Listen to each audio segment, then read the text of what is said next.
All right. Also, I'm using the headset just because I really want to get the other one out. If it's not loud enough or whatever, let me know very quickly what's going on, everybody. Hope you're having a good night. We're going to have some fun here. Really, whatever you want to do. If you want to build lines on stream, if you want me to run stuff in sabersim, I'm all for it, man. We're here to have a good time.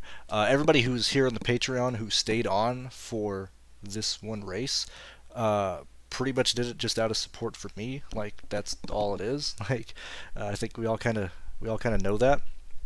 And so if you guys want to talk about anything, I'm all for it. I'm down to show all my stuff for this weekend. And yeah, just here to hang out. But yeah, if you guys stayed on the Patreon for the single race in November, thank you very much. Um, Very quickly, just get into some things real fast. In very early discussions about being with the site next year, that's pretty much all I'll say. And if I'm entertaining that idea or doing that, clearly it's much more than just a contract offer of like, we'll pay you per video or whatever. Like I would never ever do anything like that. So at this point, I don't really see myself doing the Patreon next year. Hopefully, I'll be with a site that I'm pretty happy with. And if not, I'll just be doing the Patreon again. But I think this will be the final three NASCAR streams on this channel if everything does end up going well. And if not, we'll be live in February. So just wanted to put that out there. Mainly, just thank you guys for doing that. Let me get this tweet out, and then we can start chatting about anything and everything. Also, it's like 7:30 here. I still don't have a ring light, so apologize. That's kind of dim and yellow here, but I got a blanket, so I'm comfy, and I got all my stuff finally stacked up on all my shelves to show off. I'm very, very excited. Let me get this out there, and we can start talking about this. Start talking about this race. Send that out there, and then additionally, I will be live because I've had a lot of people ask me for this. I'll be live during the truck race, so we can watch together, we can tilt together, we can make jokes and do whatever you guys want. It'll be a fast race. If it goes green, it's like an hour and 15-minute race. With yellow, it's like an hour and 30-minute race. It is a very fast event, so let's just have fun tonight, man. We're here to chillax and have fun. So let me get through the chat first, and then we'll go through. Let's see what's going on, Matthew. So, let me. What do we want to start with? Also, thank you very much for Abnormally Distributed for just saving me and being having the stuff available, so I don't have to do it myself because I've been unpacking. I'm still unpacking the rest of the apartment. It's been a mess so far. But thank you very much, 80, for pulling the practice data. So let's kind of go through this first, then we can talk about projections and we can talk about everything here. So in my opinion, we need to look backwards here. So like, I think we all kind of understand that Corey Heim is going to be the main guy, main championship for like the favorite to win the fucking championship. We can see that. We need to work backwards and understand what situations happen to where he's not leading in this race where he doesn't win. Okay, because typically, I mean, certainly ever since the playoffs have started, we have had one of the championship four guys win the race. That's just how it is. We typically don't have anybody else lead, so we don't necessarily need to worry about that. I gotta bring up one thing here because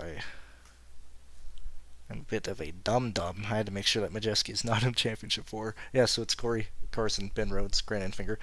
Really no way Enfinger wins this. That's just how I look at it. I don't see Ben Rhodes doing it, and I think Hocevar has to absolutely win this on pit road. That is the way that these guys win. Corey is not going to lose this championship based on speed alone.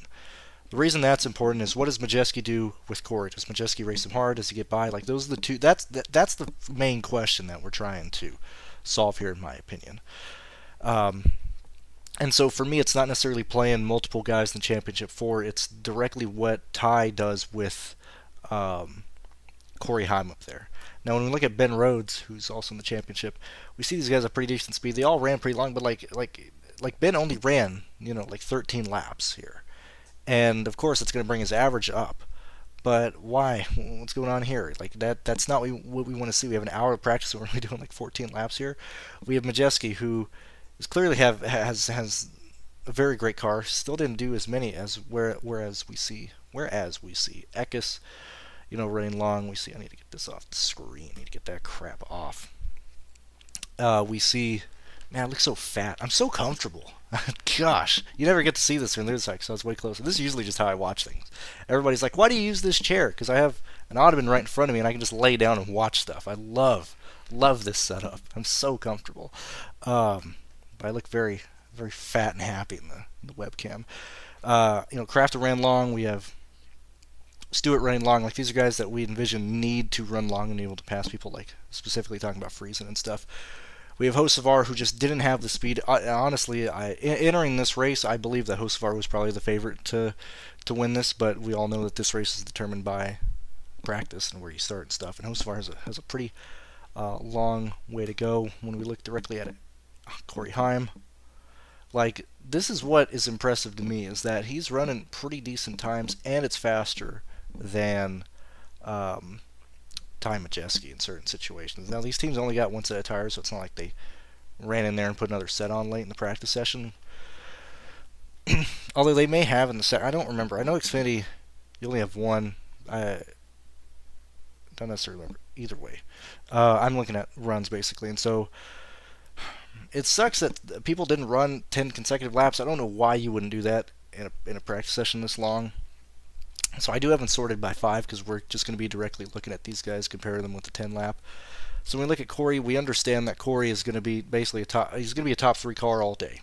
We know that Majeski is going to be a top 3 car all day. We look at where these guys are starting, and if I can bring this up on this side, they're starting first and second. Ideally, in most short tracks, we would view these two drivers as the guys that are going to compete for the race, that are going to compete for the win, and play both of them starting in the front row. It's Championship 4. Typically, we see those guys get way more lenience. Like, people don't want to race and they don't want to fuck their championship up. But like, when we're looking at where these guys are at in terms of where they're starting, like, we have Corey starting first. We have Ben Rhodes starting 6th, which Ben doesn't have the speed to beat Corey. Heads up, that's just how it is. We have let's find out where Infinger's at. We have Infinger 17th. We have Hocevar 13th. Like, we understand that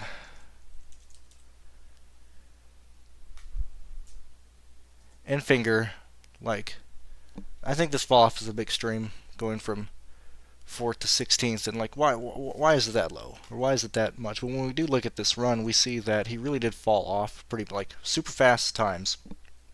Now, whatever be traffic, whatever, it was a straight fall off. Like, GMS fell off here.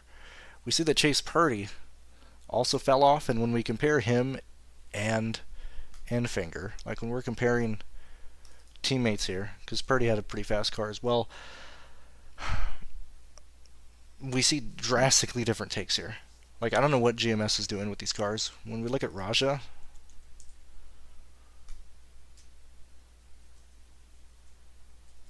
we're seeing that they're both getting fat. The reason I'm bringing this up is with Infinger, is I wish he was showing more speed here. I really do. And I'm trying to figure out what happened. Why was this run so long? Why did Infinger drop off so much and his teammates didn't? Like, that's concerning. And it's long enough to where I don't think it was like in traffic right at Bedford. Maybe he blew the tires off in traffic and just couldn't recover, whatever the case may be. But that's, at least for me, that's like, I'm probably not going to play Infinger. I'm probably, if I was going to play any of these guys, it'd probably be Hocevar. But even still, I think it's going to be very difficult for Hocevar to get through the field. Anyway, starting off with like the Championship 4 guys, I don't think it's necessarily you need to play multiple of those guys. I think it's you play Corey Heim with Ty Majeski, and then you honestly play Ty Majeski with another Championship 4 guy. Because like what's the situation that like all the Championship 4 guys finished like 1, 2, 3, 4? That's most likely not going to happen here. We're most likely not going to see Championship 4 guys really swap the lead a lot. If you remember most of the time in these races, in the Championship 4 races, it's not like the Cup Series, it's not like the Xfinity Series. It's typically the main Championship 4 dude is just leaving the fucking field. Like, it's really not a battle between the Championship 4 guys. And then you have Majeski in there who has a fast car. You have Smith, Eckes, and stuff. But if it's straight up like Ty and Corey, or like Zane Smith and Corey, like they're gonna let him, or they're not gonna like bother Corey Heim, and Corey's gonna get fast laps and stuff like that. So anyway, very long-winded way of getting to. I'm playing Corey Heim today. I'm probably playing Majeski with him. Past that, I think we can really start chasing more place differential plays, or guys that are going to be. Also, when you look back at these races, specifically, when you look back at them, we're having a good amount of your main lap leader score, or basically lead like 70 laps. Look back at the last like 5 races. You have like one guy do like 65 to like 77, 78 laps led. The next guy is usually around 35, 40, 30, somewhere around there. And then it drops off to whoever got the lead on pit lane if some random yellow came out like this. And so these are the guys that I would look at specifically to be lap leaders. Corey Heim starting first, Majeski starting first. Regardless of what these two guys have, I'm going to have them so like they could flip-flop. Time Majeski leads 70, it's not going to hurt me, whatever the case may be. That's how I view it. I think Zane Smith would probably have the next opportunity to get some laps led. Ben Rhodes, Eckes, that's why at least I have them projected for like 8 and 9 laps and stuff like that. But I don't think it's much more than that. I think past that we're looking at place differential plays. And as we get through this race, that's why like I'm not playing Hocevar. Like even like 6. Currently this is what 1, 2, 3, 4, 5, 6. So I'm giving him 7th right now, because remember you have to take into account this gap in points here. That's why it says 7 here, but it's really 6 positions. You know, like even if he starts gaining positions here, we give him like 14th. Like that's not going to work unless he gets laps led. Same thing with like where's Enfinger at? Like Enfinger, even if he moves up more, like some people might argue, man, you know, giving him 12th that's a bit of a low projection. Well, still, even if you give him like, what was that before? That's 12. Give him like 8. Give him like 8th. I mean, that's still like 44 points. He's not going to be there. He absolutely needs to like start showing up and like finishing in the top 5. You know, like this is a top 5 if he's getting there on like pit road late in the race. But like we're not going to see him lead like 25 laps. Like we're not going to see Enfinger score like 20 laps led. We're not going to see him get like this many fast laps because he's going to be in traffic. So like we have to try and figure out what he's going to do. So yeah, 5 might be low, but even my like projection at like 10, I'm not a fan of Enfinger, so I don't necessarily need to worry about that. At least that's where I'm at. When I start looking at plays that I want to chase, it's people like Tanner Gray, it's people like Colby Howard. We've seen Howard run extremely well. I would assume, like when we're looking at how Colby Howard has been performing, and we look at Colby Howard in practice, yeah, sure, mid pack and stuff on averages. But I mean, this is pretty respectful, especially when you're starting past the midway in the pack. Like, yeah, give him like 10 place differential positions. Hell, like maybe he doesn't do that. Maybe he gets like 20th. You know, 4-4, 28 points. I'd much rather have a 4-4 from him than like Enfinger. Give him slightly more inside the top 20. Like that's a realistic way for like Howard to hit value, like pretty easily. So like I'm going to be playing a lot of Howard today. Tanner Gray, same thing. We know the Gray brothers, and we know Tricon, have speed in the short tracks. I'm not too concerned about it. I just so happen to project these guys to both get 10 place differential points. But I think 37 and 36 from Howard and Gray make a lot of sense, specifically when you're comparing them directly with Matt Crafton. I think Crafton will probably be pretty popular. And I think Howard, Crafton, Heim, Ty Majeski is gonna. I think they're gonna carry ownership. I don't think we need to do anything crazy, or like we don't like. You don't need to be a rocket scientist to figure that out. But when we look at Crafton, you know, they're on averages. When we look at where he's in runs, like yeah, you can easily see him gaining positions and finishing like 13th, 12th, If he does anything more than that, even better. He doesn't even need to. Like 40 points is going to be pretty huge. When we start looking at these guys based on, if I can click this without destroying stuff. When we look at these guys and rank them, at least in by my projections, like Crafton, like these are the guys I want to try and chase to get top 10 finishes in. We have Tanner, who has a high chance of at least being a top 15 scorer. Howard, top 15 scorer. Matt Crafton, top 15. You chase whatever lap leaders, whatever combinations work out. It's probably going to be the top 3 or 4. I'm just going Heim and Ty Majeski. Then I'm just going to try and fit in literally as many of these high-scoring guys as possible. And so kind of going back to that, do we want to play like 3 championship 4 guys? I don't think you necessarily need to. You got to remember that this race goes incredibly fast. 150 laps of Phoenix is truly kind of dumb for this race. Like, it should be 200. This race goes by so quick. There's just not a lot of time to move up through the field. There's not a lot of time to get past the leader if you're in second place. Like, if you can survive the restart, you typically lead, 10, 15, 19, 20 laps. And then usually at that point, if the second place guy has a better long run car, he'll overtake you at that point. Or he'll overtake the guy who's leading at that point. But by that point, that guy's led like 22 laps. He's got at least like 11, 12 fast laps, and then it goes like so.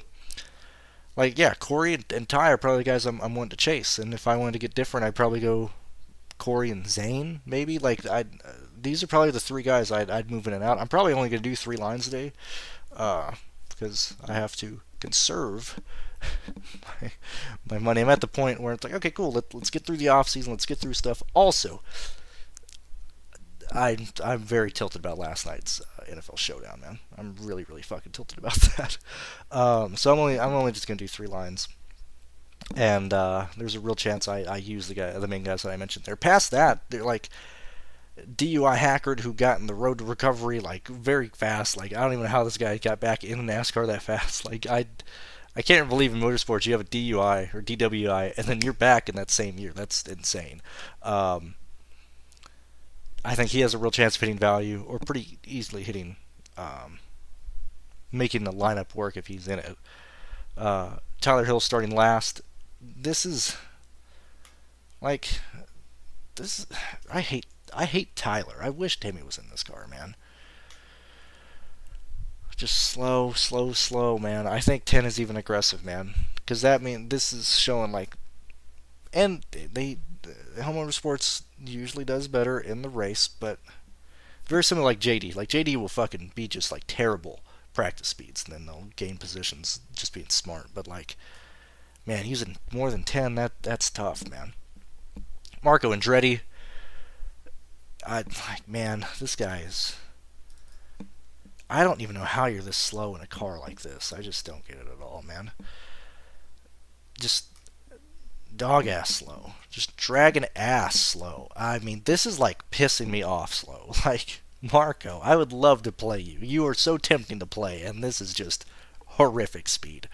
How many people ran a 10-lap run here?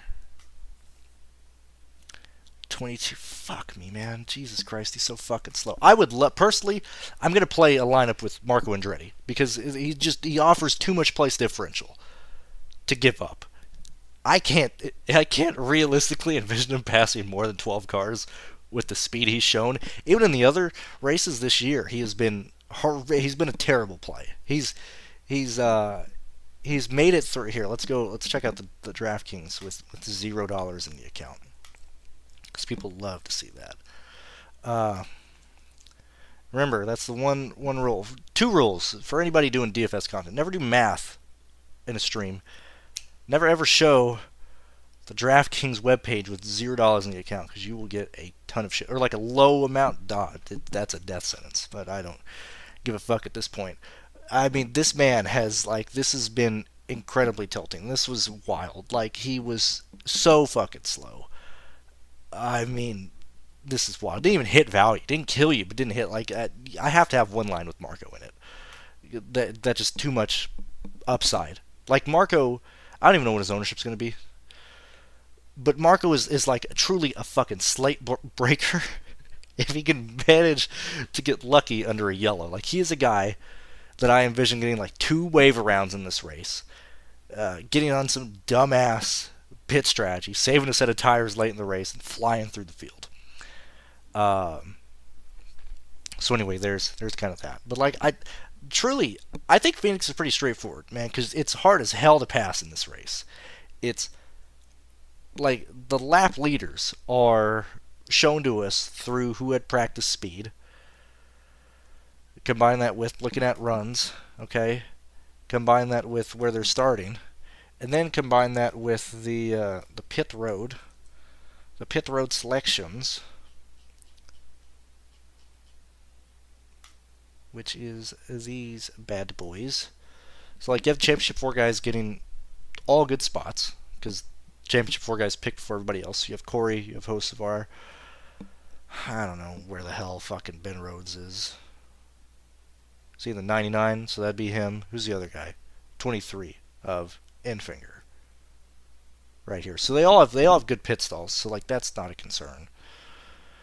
I like number 1 pit stall at Phoenix is fucking huge. Corey loses it on pit lane by speeding. That's like the only way I can see it happening for Corey. I just don't see Corey not being optimal in this race. I'm not saying he's not the highest lap leader, because I think Majeski can rival that, but I find it hard to believe Corey is like not at the optimal play.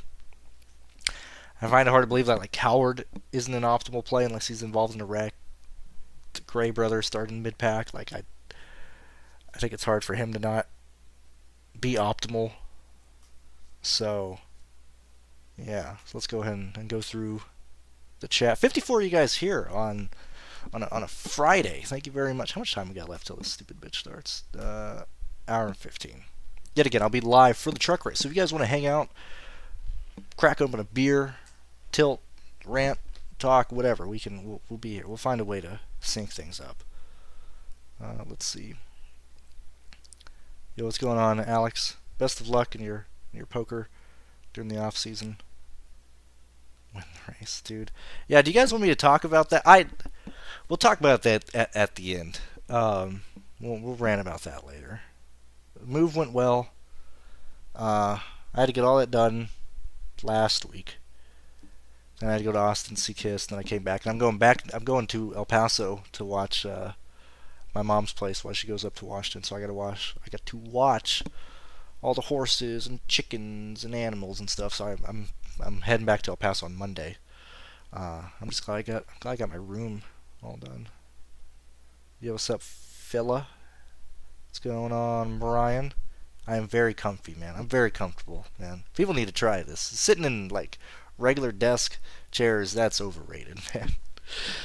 Lewis Rossman on YouTube is another guy who first off, I like his content, but secondly, because he has one of those like really nice reclining chairs that he does the same thing, and I'm like, why don't more people do that? It's so comfortable. My back never hurts. Like, lumbar support is an issue. What's going on, Kyle? Yeah, I mean, hammer, get drink, do whatever you want. Yeah, I hope it does too, Pete. Lost video, don't know what you're referring to. Oh, the Kyle Busch crash. I'm not even watching Pratt. I'll watch that later. That's a Nick Sanchez and Jack Wood. Okay, yeah. So when we're looking at, we'll go on sabersim as well. But like, where are we at here? Where's Ty at?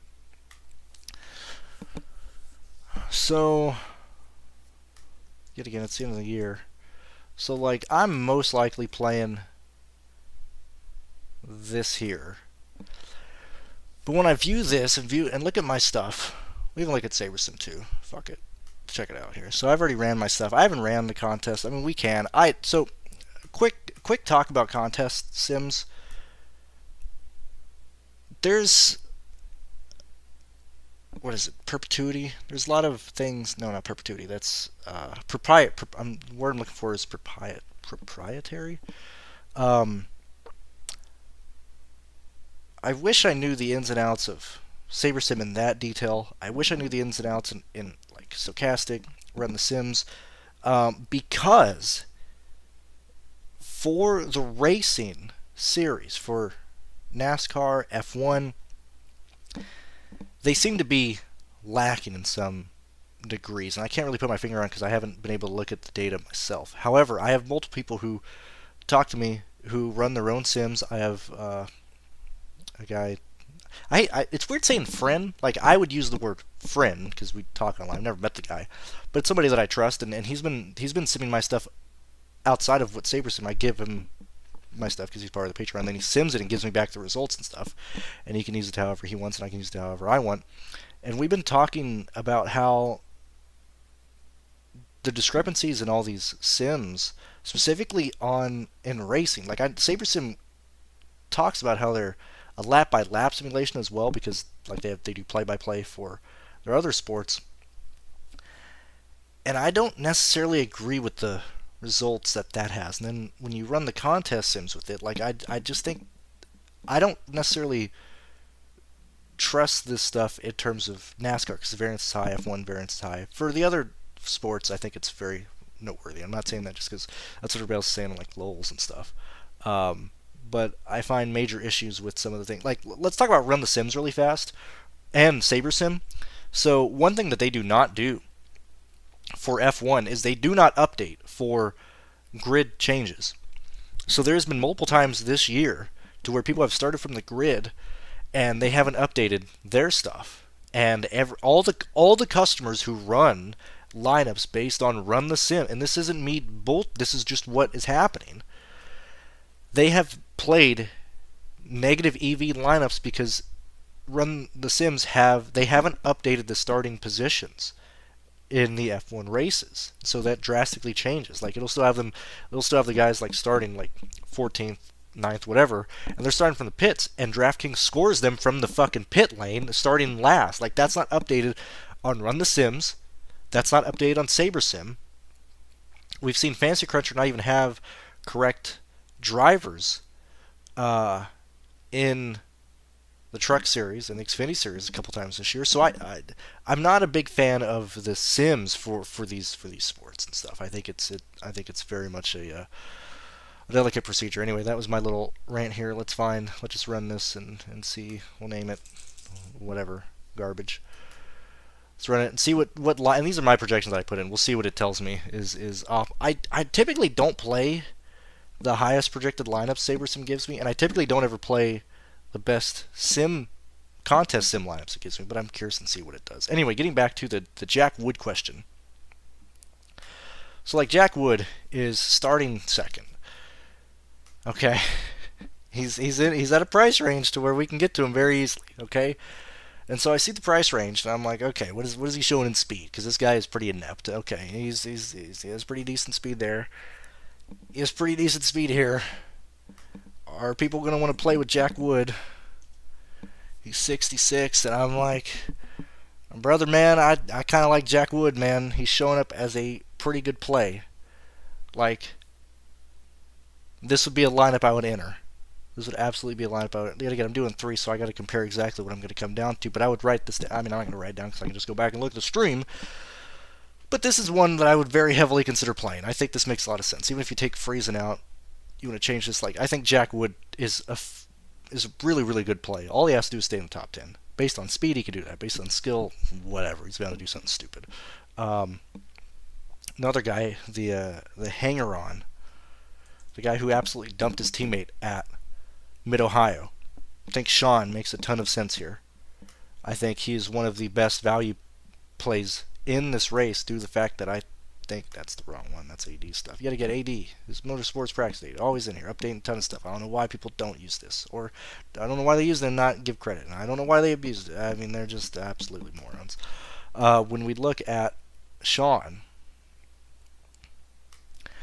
now I have him gaining 2 positions. A little bit more, or a little bit higher than where his average is. Pretty much right where this is at. But he's on the Hattori car. He's $5,100, and that's the wrong one. It's really a case of he is going to have no ownership, in my opinion. Now the contest is small, so maybe that's not necessarily that important. But I'm for 25. I think a lot of these are ceiling projections, like 26 for Chris Hackert. 24 for Lawless. Maybe give Lawless a little bit more, but like Rose is like that's his fucking cap, 23. Unless we just have a massive accident that takes out like multiple drivers. Like these are pretty much ceilings. I don't think this is anywhere near his ceiling. His he certainly has the potential to kill that line if he falls through the field. But I really like Sean today, especially compared with the other plays, the other PD value plays in the back. I think Sean makes a fantastic play, and I think he makes a great tournament play. And him and Jack are probably the two guys that fall into that category the most. And you don't have to get stupid. Like you don't have to sacrifice good drivers in your lineups to get to these guys. And they're pivots where it actually matters. Sean and Jack Wood at their price in the 6K and 5K ranges. This is where this slate is won and lost at. Okay. Yet again, a lot of people get caught up on who do we pay up for, who's the lap leader, who's that, who's this. You're either right or you're wrong on that. Your lineup isn't taking down the contest based on who you got as the lap leader, unless it's like like Eric Amarola last weekend at Martinsville, which I'd happened to play and stuff. Just randomly one off. But like outside of situations like where some guy in the teens, ownership wise, gets laps led, that doesn't change the outcome of the slate. The outcome of the slate is changed with who else you play with them. So we probably have a lot of people going to Matt Crafton. We probably have a lot of people going to Friesen. We probably have a lot of people going to Howard and Gray. Like Jack Wood at 66 makes a lot of sense. Sean at 51. Sean is the only play between $5,700 and min salary that is starting up in the front of the field. Everybody else has guaranteed place differential, a safety net. Sean doesn't. Sean writes out as such a great play, great tournament play. Same thing with Jack. So anyway, this is typically where I like to make a lot of pivots. This is typically where, like the third, fifth, or the fourth, fifth, and sixth guy in the lineup. That's typically where I like to try and get different. It's not up here because we're either right or we're wrong. It doesn't necessarily matter at that point. 63 you guys here on a Friday night. Thank you very much for being here. Yeah, we talked about Sean, so that's good. Talked about Nick. I'm not playing Nicholas. I just don't envision. I can't see him doing much. I don't know. He's been here before in these situations. And I've played a lot of Nick this year, man. I've gotten him right a lot of times. But we need him to absolutely be a lap leader, and this is just not speed on par with the guys in front of him. Like this is pretty huge. That's a big discrepancy. That'll kill you here at Phoenix. Like if Nicholas, if you play Nicholas, I don't mean to sound dramatic or anything, but you'll know if that lineup is going to cash by lap 8. Okay, Nicholas is either going to be in third or second, or he's going to be like in 5th and 6th. And if he's in 5th and 6th on lap 8, you're just fucked. That's just how it is. Like you cannot afford for him to be there. He has to absolutely take the lead on the start. I just don't see that. So I'm not playing Nicholas here. What is your vision? Oh, you're in here. Yo, AD, man. First off, I heard you were sick. I don't know how much that's true. Hope you're doing well. Secondly, you got me again, man. I'm so pissed off. I just wanted the grid.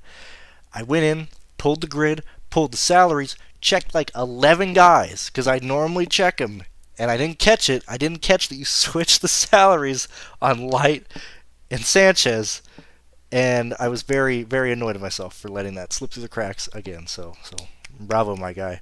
You got me again. Right off the bat, too. It literally just updated. I didn't even bother checking, because everything looked good. I had Nicholas on here at like a 6.8 value, and my head didn't even register that was wrong, because I was like, yeah, it's a front runner, of course. So I didn't even check it until someone on my Discord said, hey, you got I'm pretty sure you got Sanchez like min value. But what was this? What is your vision ranking for Nick? For Lights? Where's Lights at? Oh, yeah, he's here. So he's in the 30, correct? No, he's in the 20. I just if I was gonna go, uh, not really a vision. If you're in this range, actually, so okay. Now that we're back here, let's see what we're gonna get around. I gotta figure out what time. I got an hour left. I feel like I'm running out of time, but I guess I'm not. We're gonna get back to the Nick question in a second. It's good. We're gonna take a long route here. So here we are. Let's check out risk-adjusted ROI. So it's saying, Zane over Ty. So like, yeah, that makes sense. Hey, he's popping up. I don't agree with that at all. Steven's going to the back.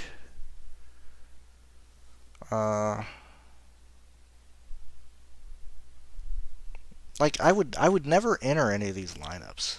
Yeah, like no shit. I got an ROI of $9,000 or like 9,000%. Like that's there's no way like this line wins. Like Kristen Rowe's not gonna do that. We're not gonna like this is lean on Zane Smith over Ty. So it's like, well, you're not duplicating anybody. Like that's I don't.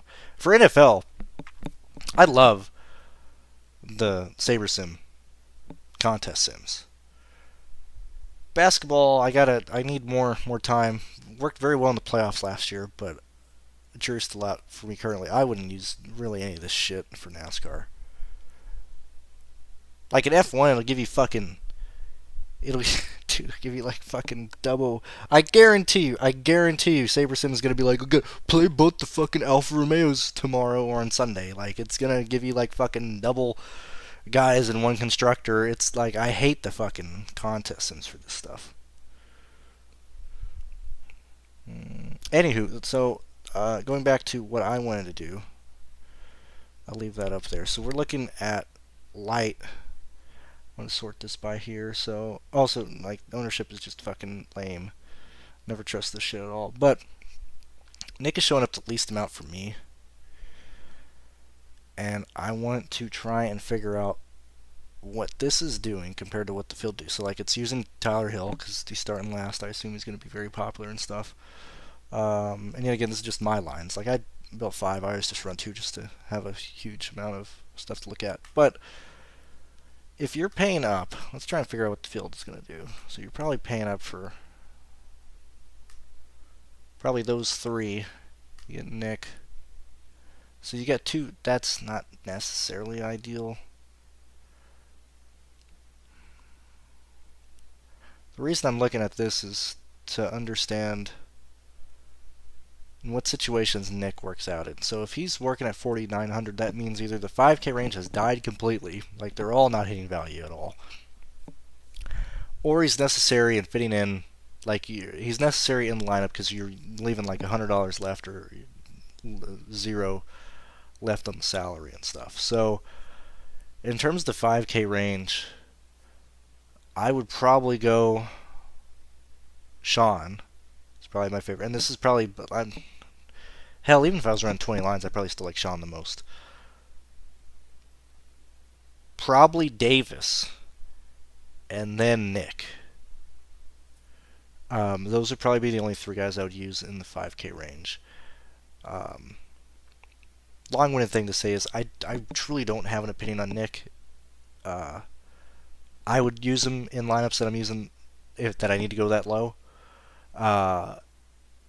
And honestly, if I was that low, I think I'd rather play Davis just to get off that type of chalk. Like at that point, you have a possibility of having like probably 3 to 7 dupes. Like if you're spending your whole salary, it doesn't necessarily matter what the drivers are, and you're in this range and you need the min salary guy or you need Davis. I assume most optimizers and most people would click on Nick, so I'd probably go Davis. And but that's my 2 cents on those fellas, on those guys. You gonna do CS:GO content F1? No. Well, so ideally, without saying too much, although they understand what. Ideally, I want a full-time gig, and that is not something that even exists really. In DFS as a tout, you're typically a contractor. You're typically not full-time in some regard. yeah, I won't get into any of the discussion that we've had, but my stipulation is I want a full-time gig, um, whether that's salary, whether that's whatever. Like I'm not working for fucking pennies. That's just, I'm not doing that. I can just keep doing that here. I need to clear. Realistically, I need to at least make what I'm making through the Patreon and through YouTube right now. Um, and so that's my offer, or that's where I'm at. And no site out there would realistically pay anybody that. Like Stochastic, I can tell you right now, Stochastic is not going to pay you that. RotoGrinders is not going to pay you that. Rent Pure Sports, Ship It Nation, nobody is paying anybody, is paying any tout like that. I'm certainly willing to do more for the site, but nobody has those offerings, and so that's the only reason I'm even entertaining this type of stuff, because I think they value me much more than just, hey, make a video for people and stuff like that. So anyway, answering your question, Alex, if I'm there, I wouldn't necessarily promise it, but if I have that I'm really just looking for a safety net. Like that's really all I want, just financially stability and stuff. If I'm in that situation, hell yeah, I don't care if 4 people watch or whatever. I will go live talking CS. I will go live talking F1. I haven't done it here just because there hasn't been a return for me, stuff like that on my own channel. But if I'm there and it works out, I will totally be just live. It'll usually be at like 9 p.m., 10 p.m. But yeah, I'll be talking CS:GO and F1. I think that'd be very fun to do. Thoughts on Ekis?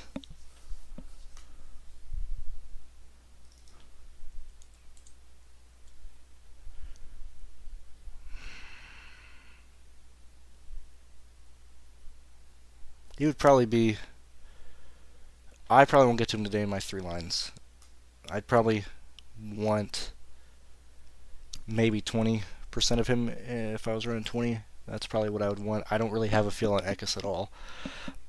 Very similar to Lights. I don't really have an opinion on Ekis. I just don't. Because when we get to him, he's competing directly in, not even kind of price right. Well, he's not in price rights, but he's competing directly with Ty Majeski and Corey Heim to lead laps, get fast laps and stuff. He's also competing with Zane Smith. He's competing with a lot of people, and then I'm telling you, man, Phoenix it goes by so fast, man. Like he could have a great day, and like, where is he even starting? Ekis is okay. So like, he moves up. He gets like 4th. He gets to 4th. He gets to 3rd, and we're at the end of stage 1. You know, he takes 3rd place at like lap 89, dude, past halfway. Like that's which by that, like, I mean, I got him for 9 laps led, but like realistically, like he's not gonna have any laps led. He high end like 14. Like I'm not getting. I wouldn't get to Ekis personally. That's where I'm at. That's not no. No, you're good. I'm not mad or I find it funny, and I think it's very funny because I know other people pull your stuff, AD, and I'm sure they run the same thing. I think it's very funny. Love. We'll get back to Love and I'll finish what I was reading there. So Jesse Love. So yet again, Jesse Love. It's not that I don't have any. I would much rather prefer Jack Wood, just due to the speed that he's shown, because I think he has certainly a better chance of finishing top 10 than Jesse Love does. I'm concerned that Love finishes like right at 11th to 9th. And if they're running side by side here, like if Love finishes 10th and Jack Wood finishes, let's clear all this crap out. Let's actually, got Love for 10th. I got Jack Wood for 9th. Jack is scoring 33. Love is at 34. So they're pretty much identical plays. And if you're built, if you want to build this way, this would probably be. So I kind of show you the first build that I would really consider, or the first lineup that I consider with Friesen. The other one that I would consider, and I don't know if I necessarily need to go this hard because I will probably have salary left over. Who's the other guy? It's Gray. it would probably be 1,600 in a 5,000 person slate. Certainly unique. I feel like this leaves a little too much on the table. I feel like I can upgrade some of these guys. But like this makes a lot of sense. And in fact, you probably want to change Jack Wood, but both these guys can work specifically if there's not a lot of passing in this race, which I don't know if there's going to be. Which I would probably lean. I want to add that into another thing. So like this year, I really looked back, took a step back, and I was like, why the fuck am I just so piss poor at road courses, man? I've like sometimes I'm close to the optimal, sometimes I'm not. Like Road America was like last time I almost hit the optimal before this year. And I was like, what am I doing? Like I'm not consistently really getting the return I want on road courses. So I'm like, when I'm in a situation like that, it's like I gotta do something drastically different. So I'm just gonna fucking stack the front in like every road course race. And that was a much better job this year of just playing just the front on these road courses. And same thing going back, like stacking the back. I cannot wait for like I do have one plan for the off season. That is an Atlanta video. It's probably going to go into like a stack from the back talk, but I just love the fact that everybody's like, oh, stack from the back doesn't work anymore. Like I love that. I love that stuff. I'm going to take. So anyway, coming back to this, when we're looking at potentially this race not having a lot of passing, when we go back to this sheet, so I have Love 10th, I have Jack Wood. Yet again, going back to let's try and I just want to jam in as many like top 12 scores as possible. Jack Wood and Jesse Love get you there. Their volatility increases the more cautions we have. So like by default, they got to survive 2 restarts. No, 3. They got to start stage 1, stage 2. So they got to survive 3 starts right off the bat. That'll probably elevate to 5 or 6. If it gets anything higher than that, I'm really concerned about Jack Wood and Love not maintaining a running position up high. But projection-wise, that makes a lot of sense. Getting Jack Wood and Jesse Love together. And so this is the second build that I would typically goof around with, mess around with. That's why, like for me, like, cause yeah, sure, I'll run stuff that sabersim gives me, but I typically spend like 2.5 hours building NASCAR lineups, building usually 20 lineups, like 10 minutes of lineups from around there. Sometimes it's 3 hours, 5 at a time. So like this is a situation where when I probably finish this with like 30 minutes to go, I will come back and look at the builds that I get when I play so many guys up front, and I would probably change these out first and just look around and build and then compare with my projections. And then actually compare like, okay, what is, what sorry, I'm talking a lot, but I use projected score in my own lineups to play them head to head because everybody's gonna have different projected scores. Like I hate the question when it's really, what's the score we're looking at for this race, Brandon? I don't fucking know. I don't fucking give a shit about that. Like the projected score can only be used when you're comparing your own lineups or the projection set that you're with. So I would look at like, okay, my highest projected one is 303. Do I like this line? Nah. That's not necessarily important, but my highest line is 303. So I'd go back, build lines here, and compare that directly with the 303. How close is that? And typically, if I'm within, this is a truck race, so it's usually for Cup. I'll usually give a window of like 20 to 25 points. If I'm within 25 points, I'm okay with the lineup. If it's anything more than that, I typically don't. Here, I would want to see, can I get within 15? Maybe 20 points stacking from the front in this race. So like that's probably the second lineup that I would goof around to build with. Let's see what else.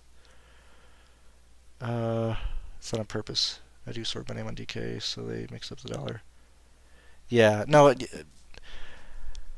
I don't know. I'm bad with spreadsheets, man. Like whenever I export and stuff, I don't know. I'm not even bad. I hate setting the grid. That's like the bane of my existence. Out of everything I do, putting the grid in is the thing I hate the most in NASCAR DFS. So I'm not mad at you at all. I'm just saying that sometimes it gets me. And then other times I do it manually and stuff. like today I'm doing this show. I was doing so like I'm not scraping the practice data, so I'll be using your stuff tomorrow and stuff. But typically I do my own thing. Anyway, let's see. Thoughts on Bailey Curry? I'm not playing Bailey Curry.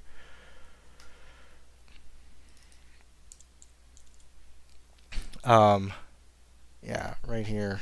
Like this is encouraging to see, and we have seen Bailey Curry run average running position off the top of my head from like 17th to probably 14th as of late. I'm sure it'll show.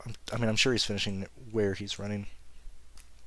So, finished 6th, 13th. I don't remember all the cars that he's in here. But he is having pretty decent speed. Like, this is right where we're kind of expecting him to run at. Today, $7,700. I will say that this is a race where I think it is very advantageous to play people like Wood, Love, Bailey Curry over the place differential of like Stuart Friesen, Matt Crafton.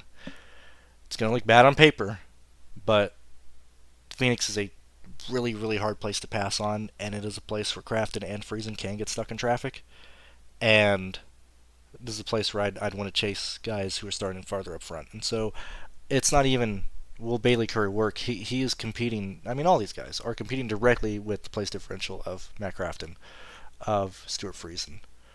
Like Raja Karuth, same thing. A lot of these guys are competing with those guys. That's why, like, on Andretti, if you want to chase place differential, Andretti seems like the fucking play. Like, he seems like a way better play. Like, can you see how my brain kind of works and stuff? Like, if the chalk place differential play is going to be like Crafton and Friesen and stuff, the first pivot would either be to build with them failing, and you chase guys up front, or you just pivot off that place differential and go to Andretti, who looks bad on paper and stuff like that. So these are typically all the things that I consider and look at when I'm building lineups and stuff like that. I don't know if that helps at all, but that's where I'm at. 54 of you guys are still here. I do really appreciate that. Win the race. Yeah, that's so funny. So how long have we been live? We've been live for 50 minutes. Yeah, I guess I can rant and chill yet again. I'll be live for the truck race, so you can come and hang out and we can shoot the breeze and stuff like that. I'll be live tomorrow for the Xfinity Series. I'll be live for the Cup Series on Sunday. I don't care about going head-to-head against NFL stuff. I just want to talk NASCAR and enjoy the last week and stuff. And it's really not even a break. It's just a break from NASCAR, but I'm still going to be playing DFS. I'm playing NBA and playing NFL. I just won't be doing any content unless things pick up and I start working in December. But yeah, so this is where I'm at. Yet again, I mentioned that Run the Sims has had pretty bad sims as of late, and a lot of people, first off, not even bad, but like they miss in some aspects. And then if you look at the doubles up, so I don't play cash, but yet again, I talk with quite a few people who sim their own stuff and everything. And if you look at the F1 lobby, I'm pretty sure. Let's take a look real fast. So, and this will get back to win the race in a minute. So, this one, and he might not like that I'm saying this, but this is really what it is. Where's the big? I don't even know if it's the big one. I don't know. I don't remember. I'm not gonna exactly. Probably my ignorance of what contest it is specifically is probably gonna help not give all the edge away. I think it's this one. I think it's the 25. Certainly the 5. Anyway, a vast majority of the people playing in these double ups are running the Sims optimal lineup. Okay, that's what we've seen this year. And then after that, it's like the sabersim optimal lineup. Like we're seeing that's where a lot of the field is going in these things. As I said, they're not updating their fucking starting grids. So like you can take advantage of that. You can take advantage by people are playing the Run the Sims optimal, like the top like 3 lineups and stuff. Let's just get slightly different off of that.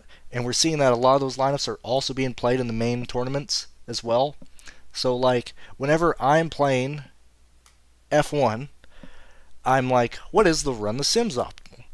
They're like top 3, 4. What is sabersim's optimal? Okay, not playing those. Like I just don't fucking play those lines. Like, um, so anyway, there's that. And then some of the time, like I said, it's give you like double guys in the same constructor. There's a lot of issues there. Um, we have seen, and I can't like I, where's it at? Let me find this tweet. I at least gotta get to it. Let me find it. Hold on. No, sorry. So, yet again, I'm blocked, but whatever, that's fine. So, I don't know if I can bring it up. I mentioned this. Let me see. We get back. Sorry, hold on. I don't remember how to spell Schroeder's name. So, I have to find this tweet.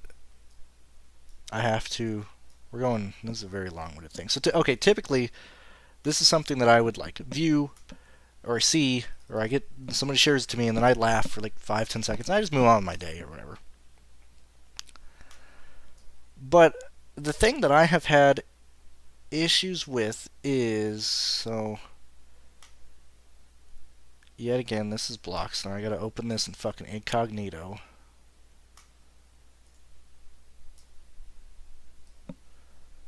See if this wants to work. Thank God I don't have to sign in anymore. Okay, so this is a situation to where I personally believe, and I would personally not do this type of stuff. I think this is I don't remember what race this was exactly. This is September 14th. Let me make sure this is blocked, or the names are blocked, so it's literally just me. Okay, you can't see anything else. Hopefully this doesn't like completely implode and open up, but my fucking mouse is broken. So let me get this here. Okay, so this is like my opinions here, and so yeah, like Steven, this guy is just also you're searching with this guy.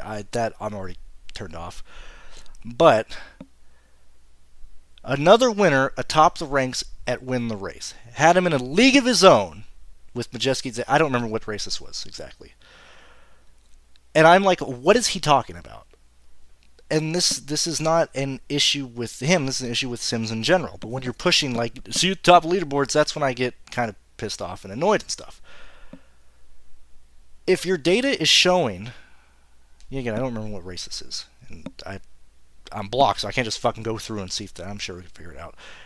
Like I played Corey too, but my point was like if your data's fucked. If I don't necessarily care about finding out what race this was.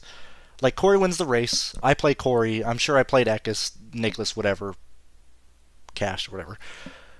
But, like, Corey was not the best car in this race. He was not the lap leader in this race. If the data was showing that and he wasn't that, like, that's bad. And we're even like, yeah, like, he's not being sarcastic. And if he meant this guy was a clear leader in the Sims, that's fucked. Like, that, like...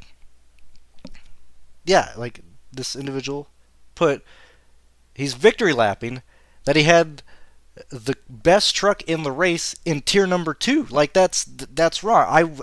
I don't agree with this type of stuff, you know? So like I have issues with that. So like how good are your Sims really if you're fucking doing a victory lap when your Sim was wrong? Like you missed on the main lap leader. So like that's the thing there. And then yet again, I don't have fucking any ad blockers. Can anybody open this link? Like, I can't get to the fucking website on his own profile.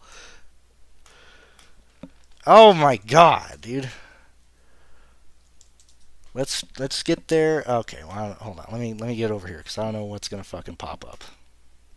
And I can never get there like by itself. So let's go to Win the Race over here.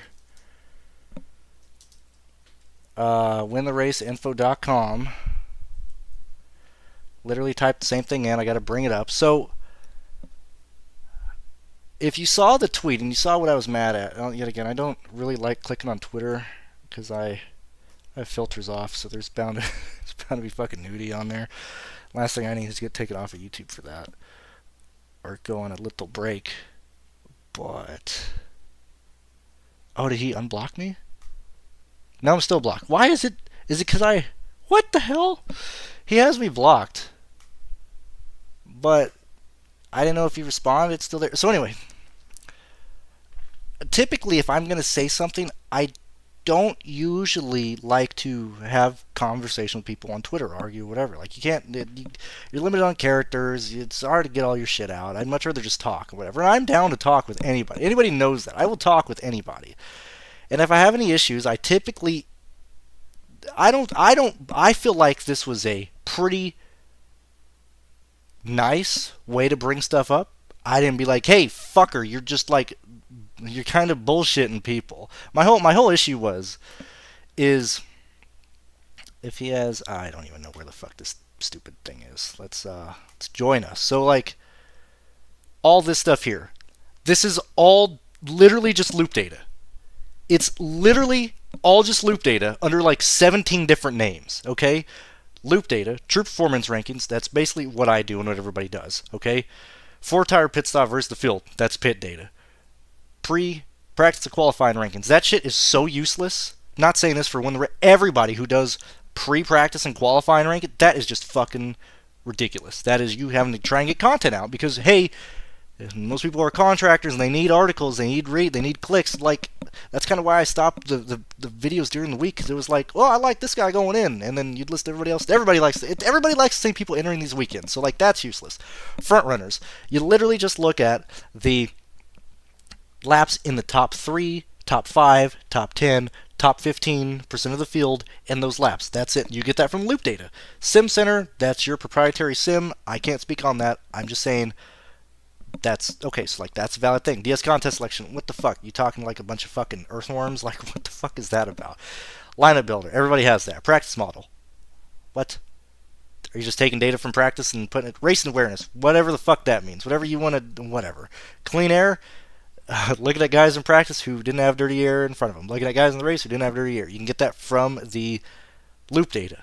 My whole issue was, and I'm typically quiet, but I was shown this, and so I was like, okay, let me talk about it. And so I was like, I'm asking this honestly, what is half of this stuff? Like, it's literally the same thing that I use, that AD, I assume that you use, and you're like, yet again, here's your sheet. Like, you have all the stuff here. Like, this isn't like some wild stuff out of nowhere. It's, if you scrape data, we all have access to this data. Make it, look, if you want to sell stuff, people will pay for it, that's a great combination. I'm not arguing that. I was just asking, hey, because I don't really talk to this guy a lot, are you kind of just bullshitting here, making up labels for stuff that is that everybody has access to? And then I say this, and then I add that, hey, like, I thought this was a good tweet. If I was marketing, if I was in his shoes, I wouldn't do all this fucking fancy bullshit, because this is just a bunch of work. Like, if you know what you're talking about, this means absolutely nothing. That's all I'm saying. Like, you can highlight this in 4 bullet points. Lap by lap loop data for the races. Lap by lap loop data for practice. Pit road data. That's it. I would lean into advertising the sims that you're working with, if they're the best, or if they can fight with people or whatever, which I do see win the race. I see the pictures in at top of the leaderboard. Like, I'm not saying that's not bad, but I would lean into that, and I'd lean to projections, because that is the only factor that is any different in anything. I think if you, and I'm not just taking like talking points from lulz or whatever. I gotta pay attention. What time? We're running out of time here. We got 33 minutes. I'm gonna talk for about 5 more minutes. Not just talking data points from like lulz or other DFS podcasts, but like that is where the differences in DFS are now. It's the little differences in either your projections of what you're, from the data that we kind of all have access to, what are you seeing differently, or what makes you want to lean certain ways, or do you just have gut feelings and stuff like that on projections and things like that, or like how accurate are your sims? Like, the sims are very fucking hard to get accurate for F1 and NASCAR. Like, that's just how it is. It is between variance between anything that can happen in these races. Like, I think NASCAR specifically would be the hardest one to actually do lap by lap projections for, because there's so many drastically different things that can happen. not saying like if you run this race 10,000 times, Truex wins this race like 3,000 of that time or whatever, like, or it'd be less than, like he'd win like 5%. So 500 races are won by Truex. That's not. I'm not answering that question, but I don't know. Like even when I look at my projections and look back at them and stuff, I feel like that's pretty decent. I've had people run my lines that I run and my projections in sims, both post sim and before races, and they're happy with what they're seeing and stuff like that. But I think most people can kind of, I don't know, I'm kind of rambling here, but anyway, that was that.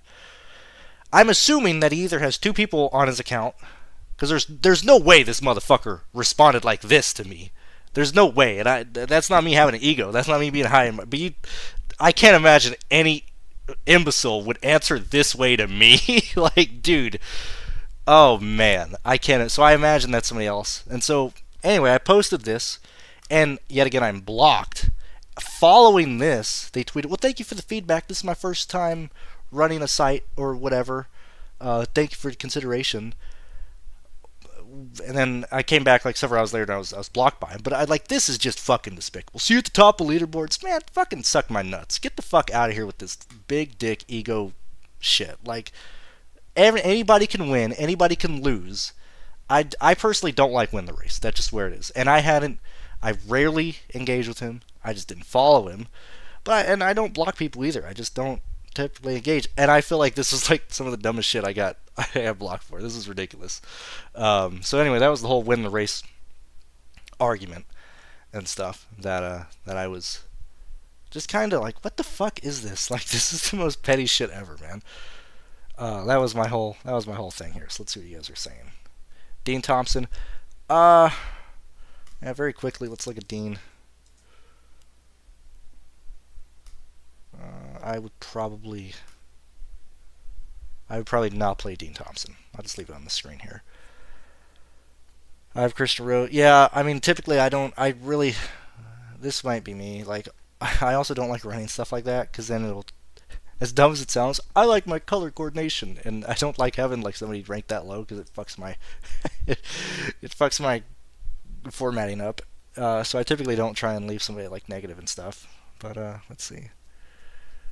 People still 59 of you guys just witnessed that rant, so I appreciate. Also, I got a ton of feedback back on those like 3 tweets in Discord. Not even people in my Discord, but people message me who are also in other Discords, and then some people message me on Twitter, and they're like, "Yeah, you're right." Oh, that was my last point, because I have a lot of respect for Joe Schroeder. I think he is a phenomenal DFS player. I don't want to use the term was, because he doesn't play nearly as much as he used to. He used to play a lot. He has kids. He has stuff. I've talked with him and stuff. Speed Geeks, interested to see what's going on. I will be 100% honest. I was very disappointed that Schroeder decided to work with Win the Race in Speed Geeks. Just based on all the things I just said here, I was like, damn, Schroeder, that's unfortunate. Like, I wish you would not have done work with him. So maybe he's seeing something that I'm not. Maybe there's better stuff on the back end. That was my last thing. I'm just not a fan of Win the Race, and specifically just on what they offer. Also, I don't like having these conversations at the start of the year, because I don't want to cannibalize or hurt anybody's income in that. You know, when it's like February, March, April, I really try not to be like this. I would not use these guys. I mean, I do here and there, but I'm not going to just like rail on somebody at the start of the season, because that is when viewers are most impressionable in terms of, like, if you've never played NASCAR DFS or whatever, that's when they are actively looking for people to support or pay or whatever. I typically don't like starting beef or whatever during that period. It's the end of the season now, so I don't give a fuck. We got 2 months off. Like, nobody even gives a shit about NASCAR DFS anyway. It's football season and stuff like that. But I don't know. I'm curious on what they end up doing at Speed Geeks. But that Win the Race partnership was a bit concerning. That's just where I'm at. And then the guy is like friends with that fucking Steven Mussolini guy. Mussolini, whatever the fuck his thing is. Let's see, whatever. Yeah, dude, the blanket is so comfy, man. Like, how do people not, dude, I'm so happy, man. Get comfortable in life, man. Life is too short to sit in uncomfy chairs. Yeah, what's going on, Clutch? Naked Knobs. How many points do you have Ekus getting? Well, they're on the screen. I know this is late, but they're on the screen now. What truck is... He's in the 77 for Spire. Sorry, not the lifeline we got. Yeah, dude. I mean, dude, I'm here to have fun, man. You gotta be comfy. I'm not afraid to be myself. Shit, I got both skateboards here. I got a sloth in the background. I got all my shit lined up. I'm gonna get more stuff. I'm very, very content with how I am. I'm very happy. But yeah, 52 you guys still here. Thank you very much for being here. No love for Die Negatory. I don't think so. I gotta go build these lineups really fast. I got them for 28 points. I'm projecting for like 18th, 17th, 16th. Let's see real fast why I did that. So typically, when I do the projections, I do them, and then I'll like totally forget why I gave them that stuff. This was probably more... a lot of top guys not running 10 lap runs. Certainly faster than these guys. I mean, Die could have... I might be too low on Die. 19. See his laps in detail.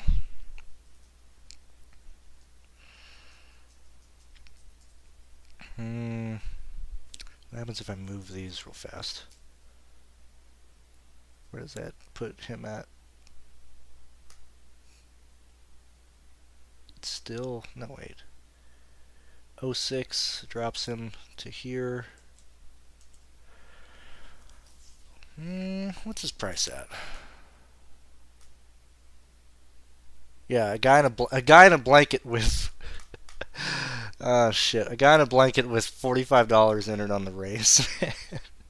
Why can't this be a weekend where why can't this be a race where I'm putting like 400 in to really be able to talk shit? 62. I probably just won't get to Daniel Die. This is where I'm at. Also, I don't want anybody...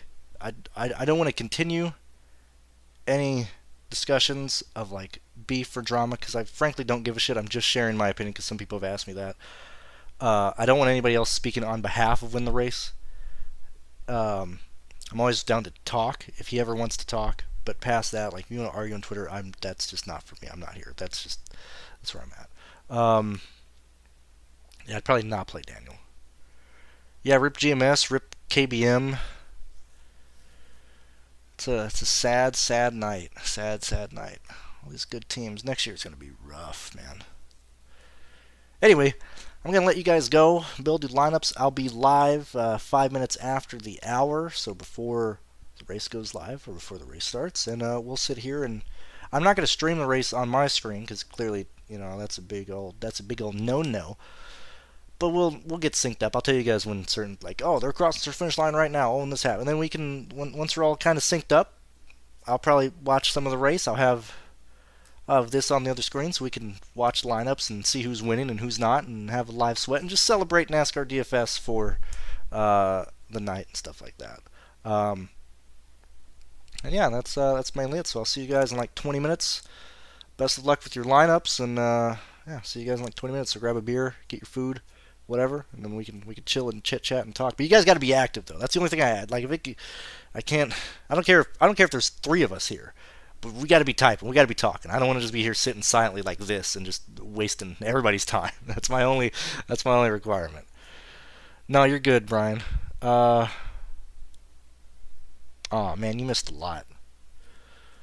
Anyway, be live for the truck race itself. For Hocevar, I see very quickly.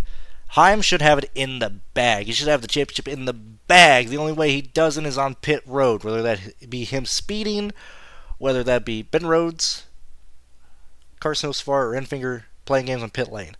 That is taking 2 tires or just having a better stop. Ben Rhodes is absolutely going to swing for the fences, man. He would be... If I had to rank him in likelihood, it's probably Corey. It's honestly probably Ben Rhodes second, with him doing some wild shit with like a green-white checkered. Like, that team is going to gamble for sure. And then Hocevar, and then Enfinger. But the final 3 guys need help on pit lane to get past Corey Heim. Or Corey Heim blows a tire or whatever. Like, I just find it hard to believe that Corey Heim doesn't win the championship and doesn't win doesn't get a good amount of fast laps and laps led. That's where I'm at there. Watch part. Yeah, watch part. See you guys in 20 minutes, and yeah, see you guys in a bit.